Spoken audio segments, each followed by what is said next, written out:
பேக்கிங்கில் அவனை பற்றின second video தான் இது. பார்ட் 1 ஆல்ரெடி அப்லோட் பண்ணிவிட்டேன், கீழே டேக் பண்ணுறேன். பார்ட் 1 பார்க்காதவங்க ஃபஸ்ட்டு பார்ட் 1 பார்த்துட்டு வந்து பார்ட் 2 பாருங்கள்.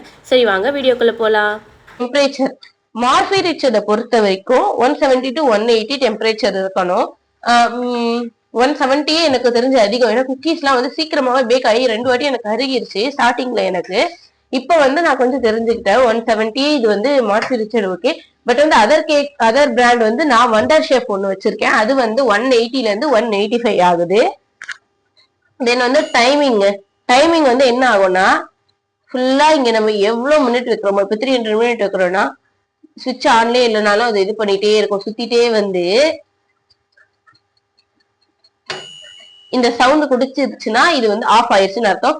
ஒரு சமயம் உங்களுக்கு நான் இன்னொரு டிப் சொல்றேன். என்ன அப்படின்னா வந்து என்னோட வண்டர் ஷேப் அவன் இருக்கு பாத்தீங்களா, அது வந்து என்னன்னா 35 மினிட்ஸ் நான் வச்சாலுமே அது வந்து ஒரு சமயம் வந்து 45 மினிட் வரைக்கும் போயிடுச்சு, பேக் ஆயிடுச்சு.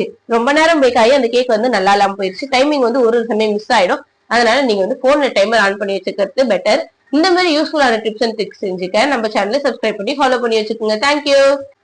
இந்த வீடியோ உங்களுக்கு பிடிச்சிருந்து யூஸ்ஃபுல்லா இருந்தா வேற எதை பத்தி வீடியோ போடலான்ட்டு கமெண்ட்ல சொல்லுங்க.